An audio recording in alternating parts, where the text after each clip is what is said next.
It was the night before NHL opening day, and the Edmonton Oilers finally seemed to have their roster situated.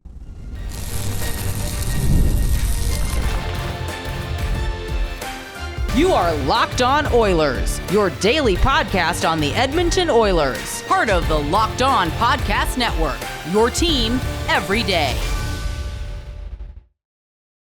Hello, everyone, and welcome to this Tuesday edition of Locked On Oilers. I am your host, Nick Zararis. I want to thank everyone who's making Locked On Oilers their first listen of the day. Locked On Oilers, a part of the Locked On Podcast Network, your team every day. And today's episode is brought to you by our friends over at FanDuel, where you can place your first $5 bet and get started with $200 in bonus bets guaranteed. Visit FanDuel.com to get started. So today's episode, we're going to go through the roster decisions the Oilers made, training camp, all that good stuff coming to a close. We have regular season NHL Edmonton Oilers hockey tomorrow night, Wednesday night, and we're going to talk about the decisions the Oilers had to make over the course of their preseason. We're going to talk about what we definitively know right now sitting here on Tuesday afternoon. We're going to talk about some of the questions about who's going to play with who fits with whom. We're going to talk about Janmark and Skinner flopping in the lineup, how serious we think that is of sticking in the interim term. We'll talk about some of the roster decisions as far as waiving Joshua Brown, waiving Raphael Lavoie, keeping Travis Dermott, signing him to a professional contract, not just a PTO, and a whole lot more. So getting on into it. Coming into the season, we had a lot of uncertainty on that Oilers back end. We were not sure how it was going to shake out. You heard me express serious concern last week about Joshua Brown as a full-time top 6 defenseman in the NHL in 2024, based on his sample size, based on his previous performances, the roles he had played, the quality of teams he had played those roles on, and everything said, what's going on here? You know, it didn't pass the smell test, and thankfully, that situation has been resolved. But up front is where we're going to start on today's show. We're going to start with the forwards because this is where there wasn't a lot of opportunity. I think, in all honesty, you could have made a serious argument that the Oilers' top 12 forwards were locked in July 1st, in all honesty. And look, I understand someone listening to this is sticking their hand up and going, but Nick, what about Ryan McLeod? What about Dylan Holloway? I hear you. I don't necessarily disagree. The big picture, foundational building block pieces of this forward group, McDavid, Draisaitl 1-2, Henrique third line, Derek Ryan fourth line, those were all pretty firm. We talked a lot over the last week and a half, 2 weeks, whether or not how serious a chance Noah Phillip was going to have as far as pushing Derek Ryan for that fourth line center spot. I think a lot of people, me included, I'll put myself in this consideration. I felt like Noah Phillip had a really good training camp for somebody who didn't play professional hockey last year. I feel that if it were somebody who the Oilers weren't as sentimentally attached to as Derek Ryan, and somebody who probably isn't going to go to the AHL, as far as like, you're not sending Derek Ryan to the AHL. You're just not going to do that to a guy at his age. You're not going to make him ride the bus in the AHL, being that he's close to the end of his career. This very well could be his final season of professional hockey. And I understand there are going to be people who are going to say, well, don't you have to make the best decision for your lineup? And I do agree with you.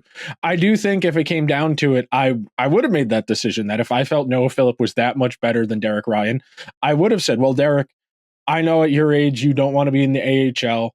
We're going to put you on waivers so you have a chance to get claimed, to go to another team. And we wish you the best of luck if you get claimed somewhere else. But if you go to Bakersfield, we need you ready to go, because this is the NHL.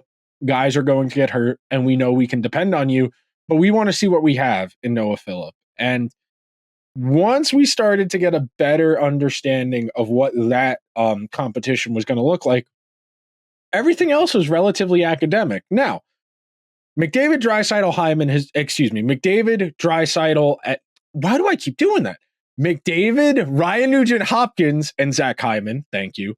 That first line has been together since the first day of Captain Skate. Those three have been stapled together, and it makes sense in the abstract. When you put those three guys together, you have the traditional complementary skill sets we always talk about here on Locked On Oilers. The everydayers know we want a distributor, we want a retriever, we want a shooter. Hyman is our retriever and our shooter. We've got Nuge, who can be a retriever and a playmaker, and we've got McDavid, who is a playmaker and a shooter. You've got a diversity of skill sets. You've got good speed. You've got Hyman, who likes to be around the net front. Perfect. I have no notes on that line. In fact, you've heard me say it. The only reason I would consider breaking up that line at any point during the course of the season is to put Nugent-Hopkins defense somewhere where it might be more valuable and trying to find a certain type of look. You've heard me talk a little bit about the idea of having a real salt the game away third line of Nugent-Hopkins, Henrique, and Arvidsson to really work possession, to really wear down the other team. But abstractly, this is great. The second line, we thought we were going to have the two newbies, Arvidsson and Skinner, playing with Draisaitl for the bulk of this season. But late in training camp, we've flipped some things. And I understand the Oilers are being victims of recency bias right now and slotting Janmark on that second line. Mattias Janmark's career high in goals is not commiserate with somebody who's going to be on the second line of a really good player, a really good hockey team. And this is not a knock on Mattias Janmark, but to be 31 years old and your career high be 19 goals, and that was 7 years ago, I struggle to see a world where he's going to push for that volume of scoring. And look, this is a lineup decision before the regular season starts. By the time we drop the puck tomorrow night, Skinner very well could be playing with Arvidsson and Draisaitl again, but I did want to bring it up because I do think it's interesting that they waited so long during the course of the preseason and training camp to try that. I find it very curious. It was Janmark who got the promotion as opposed to, say, maybe Connor Brown or Podkolzin, but I understand it. Putting Skinner with Henrique and Connor Brown does give that line a little bit more of a different look, being that Skinner is an above average quality NHL shooter. You have Henrique, who's a decent distributor and a decent defensive forward. And then you have Connor Brown, who does have some goal scoring to his game, but didn't really see a lot of that last year in the regular season. But in theory, the further removed he is from that knee surgery, the better, the more functional he's going to be at the NHL level. And we expect him to contribute at least 10 goals to the Oilers this season. That's not a high expectation, somebody in Connor Brown's role to give the Oilers 10 goals. But when you look at this forward group, it feels a guy light. I don't think that's unreasonable to say. It feels like this forward group probably needs one more guy, that in an ideal world, you would be playing somebody else other than Janmark in your top nine. Janmark would slide down to your fourth line, and then Derek Ryan or Corey Perry, whichever one becomes your 13th forward. And we're pushing guys further down because the more depth you have, the better your lineup is, the more more versatile you are, the more options you have. And I'm not here to crap on Janmark. I think Janmark is a pretty solid NHL bottom sixer, but the fact they gave him a $400,000 raise, the fact that they're going to give him a chance to play with Draisaitl, I think that's a little bit of recency bias, but that's why we play the games. That is why we play the games. I'm not here to say it's not going to work. I'm here to say it probably won't work, but that's why we're going to go out and see it. And again, there's no guarantee that's actually what we're going to see tomorrow. And I really want to say this before we wrap up this first segment, and then we're going to talk about the defense in the second segment. There will be changes. Guys are going to get hurt. There will be lineup volatility. You've heard me say it a ton this offseason. The everydayers know you're going to go through at least 30 players over the course of an NHL season, at least 30. Between forwards, you're going to need a third goalie at some point just because of injuries. You're going to need a seventh or eighth or a ninth defenseman. You're going to cycle through a lot of guys over the course of a season. You've got trade deadline acquisitions. You've got Evander Kane looming off in the distance, who may or may not be an addition you could have back in your lineup, say maybe February. But there is volatility. There will be changes.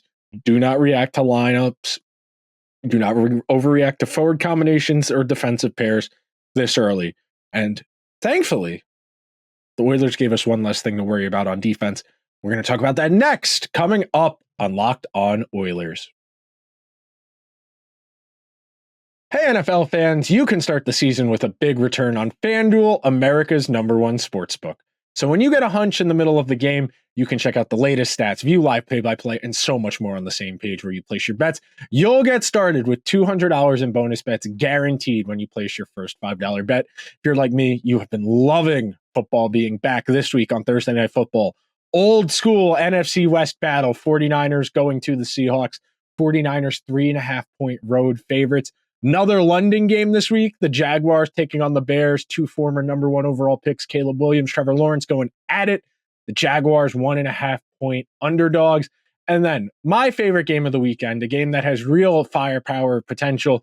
The Arizona Cardinals going to Lambeau Field to take on the Green Bay Packers. The Cardinals 5.5 point road underdogs. Go visit FanDuel.com to get started.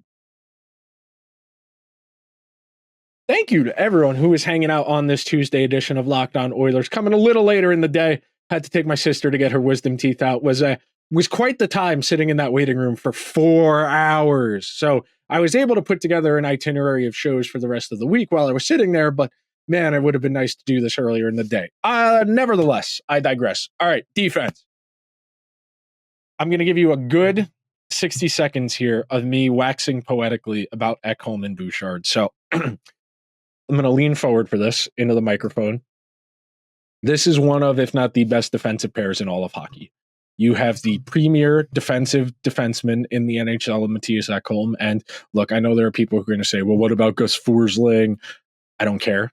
For my money, I think what Ekholm does for Bouchard, the way it unlocked Bouchard's game last year, is a fundamental reason the Oilers were able to take such a massive step in the playoffs from being a second-round team to a bona fide Stanley Cup contender. And the way Ekholm is a defensive defenseman who is quality with the puck on his stick, it enables so much more, and it opens up Bouchard's game. I think my only real concern for that pair will be workload. I think you don't want to push them too heavily too early because it is a marathon, not a sprint. It is 82 games over the course of 7 months. October, November, December, January, February, March, April. 7 months just to get to the playoffs. And then we're talking the entirety of April, the entirety of May. We're talking 9 months to get to the Stanley Cup final if everything shakes out right. We are talking about 9 months from now. The world, it could be a very different place. Things could look very different across the NHL in 9 months. You cannot be riding these guys too much too early. You need to find a comfort level with your bottom 2 defensive pairs, and you need to give those guys an opportunity to figure it out and to grow as players, because we can be frank in saying this. Ty Emberson, though I am encouraged by his preseason, and I think he's going to be a quality NHLer. I don't know how good yet. I'd like to see him against NHL talent on a regular basis. Preseason's funky like that, but you've got Emberson, who at least showed you in the preseason that he belongs.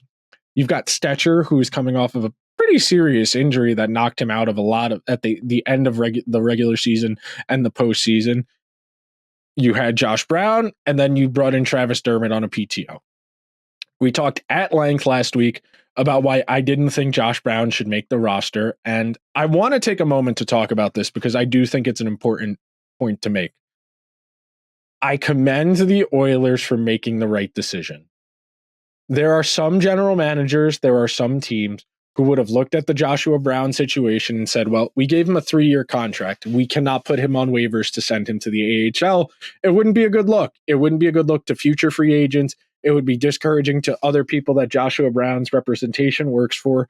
And because of that, there are teams that would have made that public relations, that image maintenance decision of keeping Joshua Brown on the NHL roster for non-hockey reasons. We see this all the time across the league where teams keep less talented or less gifted players on the NHL roster because of the contract they have, because of the image they're trying to maintain. And because of that, it becomes harder to give credence to what decision makers and stakeholders with those organizations say.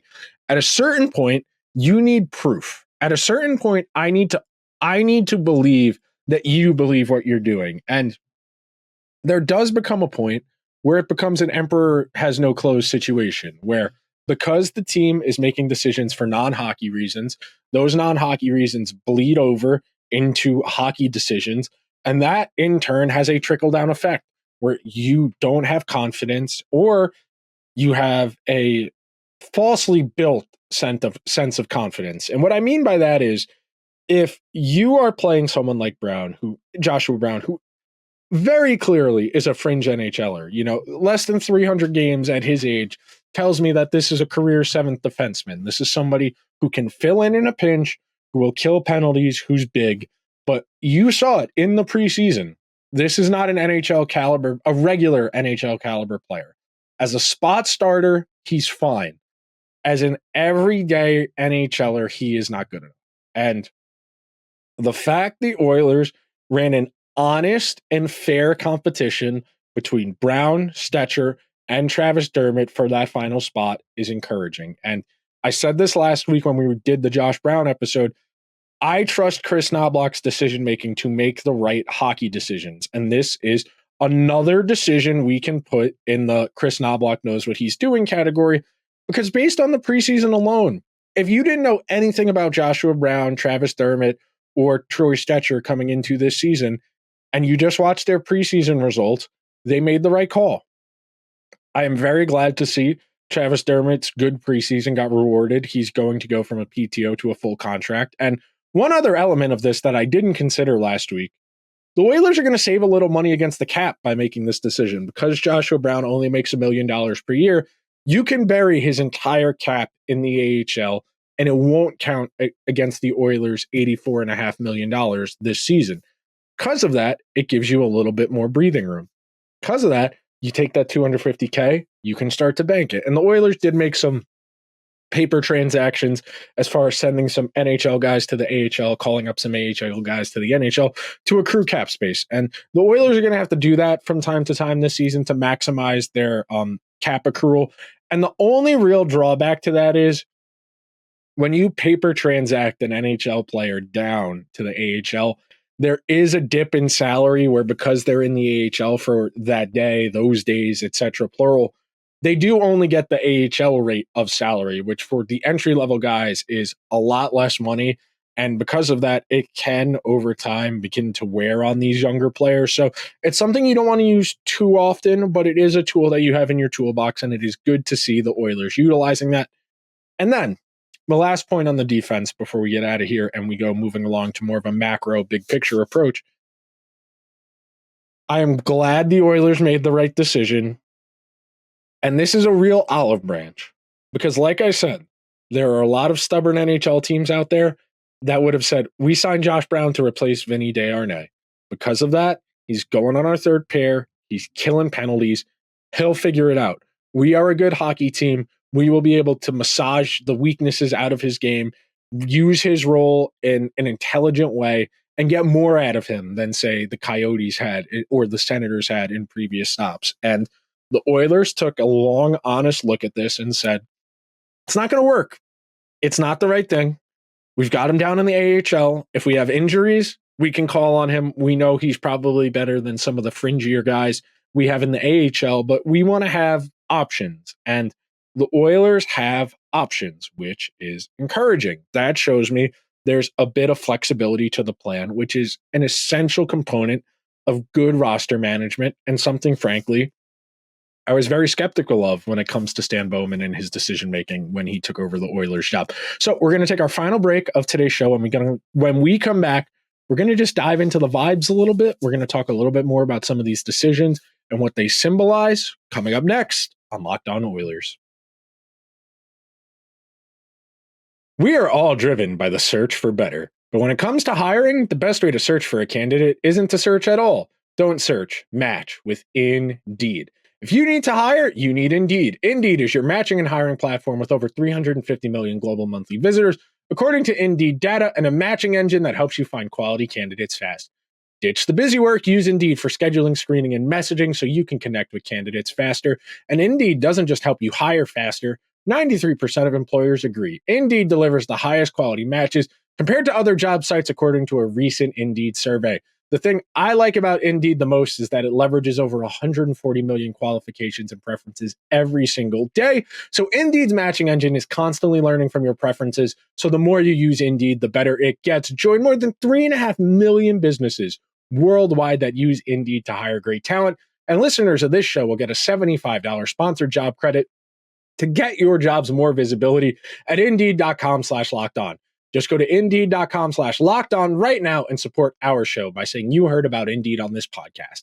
Indeed.com/lockedon. Terms and conditions apply. Need to hire? You need Indeed. Thank you to everyone who is hanging out on this Tuesday edition of Locked On Oilers, where we are talking about their Oilers opening night lineup ahead of their first game, the 2024-2025 NHL season. And I, for one, am so glad we are going to have actual hockey to talk about soon. As much as I love hypotheticals, as much as I love analyzing hockey as an academic subject, eventually on a hockey podcast, you need hockey to talk about to stave off mania. And with hockey on the horizon, I'm so glad to be here doing this show for you, the listener or the watcher, if you're over on YouTube, and trying to bridge that gap to giving you the tools to be the most informed hockey fan you can be, whatever that means to you, whether that's making decisions as far as buying a jersey for a player, buying tickets to go to a game, being smarter than all your friends when you're arguing about players, whether you want to get into hockey content, hockey media yourself, and you need that kind of kick in the butt to say, I can do this. I want this show to be that for you. I want this to be an avenue of communication where we can really bridge that information gap and make everyone a little bit smarter every day. And one area where I really try and do my best to peel back the curtain and really make you think critically is when it comes to decision making by front offices, by coaches, because those are areas where you really have to read between the lines. Those are areas where you really need to find the details within the details to understand. And a good example of that is the Joshua Brown contract, training camp spot, preseason spot, wave to the AHL spot. I said it last week. There was not a rational reason to give Brown a 3-year contract based on his previous track record at the NHL level. I said I didn't want to get conspiratorial, that I was trying to dig up a connection between Brown, between Jeff Jackson, the interim GM president of the team now, that signed Brown to that contract, because everything about Joshua Brown's NHL track record said fringe NHLer, not somebody who's going to play on a good team, but a 7th defenseman on a bad team. And the NHL needs those guys. And that's not a knock on Joshua Brown, the person. He is a professional hockey player. I am a hockey podcaster. Those are very different tiers of hockey playing ability, as you can tell. And because of that, the Oilers had to make a decision. Did they make the business/image maintenance decision, or did they make a hockey decision? And they made a hockey decision. I am very glad that somebody like Travis Dermott was given an honest and fair shot. I do think from time to time, there are teams that don't do the most honest job as far as running a competition for a role on a team, whether it's a quarterback in football, where a team brings in a really low quality backup for their previous starter to build his confidence against by outplaying in a preseason positional battle, or something like this where, well, we signed Josh to a 3-year deal and we like you, Travis, don't get me wrong, but because we have this commitment, we feel more obligated to give Josh a few more opportunities than we might give you, who's only here on the NHL daily stipend. You know, when you're on a PTO, I believe it's $163 for the day is what you get on an NHL stipend. So because of that, the Oilers had every reason to just put Josh Brown on the opening night roster and let Travis Dermott sign somewhere else. We see that from time to time. We saw Kevin LeBanc have a really strong preseason with the New Jersey Devils and parlay that into a contract with the Columbus Blue Jackets. That does happen. That is a good thing. That is a sign that the NHL's market forces as far as player labor work. That even if you are in preseason with another team, if you are good enough on that PTO, there are teams who are looking for guys. The waiver wire matters in hockey. You're going to need that third goalie, that 7th defenseman, that 13th forward. The quality of player you find on waivers, on occasion, even as a good team, can do something for you, even if it's only a handful of games, even if you need just a third goalie to dress a third goalie. So if your starter gets hurt and you have to dress Calvin Pickard and Mike Comrie's there on free agent, Eric Comrie is there as a free agent, you go, not as a free agent, excuse me, he's on waivers. Okay, claim him, third goalie, done. That matters. And the Oilers have done a good enough job in their preseason decision making as far as their lineup that they had an honest conversation about their expectations. And they started out with Josh Brown in the lineup. They gave him the preseason games to try and get up to speed, to work it out. And it didn't work out. And because of that, Travis Dermott is going to be the Oilers' seventh defenseman. And the one plus of Dermott, as we all know, he can play on both sides. Even as a lefty, he has experience and is reasonably comfortable playing on the right side.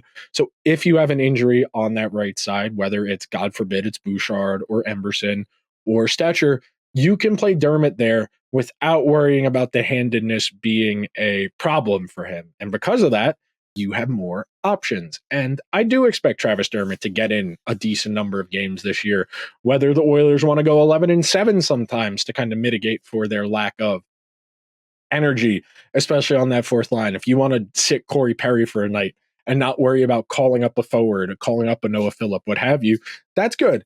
And one last thing I wanted to get in.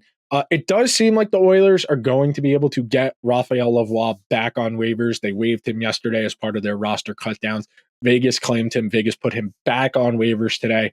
And the expectation is the Oilers are going to claim him and send him down to the AHL to Bakersfield. It's unfortunate. He had a pretty good preseason, but there wasn't really a roster spot for him. And his skill set isn't really conducive with being a fourth liner, but he hasn't done enough to really warrant a top 9 spot. So for somebody on the bubble, it's good that he's going to stay. The Oilers should, in theory, be able to get him back off of waivers.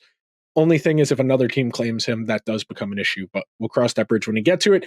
That'll do it for today's show. I want to thank everybody who made Locked On Oilers their first listen of the day. If you could be so kind, please subscribe to the show wherever you get your podcasts. If you're on Apple or Spotify, give the show a 5-star review. If you're watching over on YouTube, hit the subscribe button, hit the alarm bell so you get a notification whenever new content goes live. Hit like on the video. Leave me a comment. What roster decision are you most happy about? I know for me, it's keeping Dermott and waiving Josh Brown.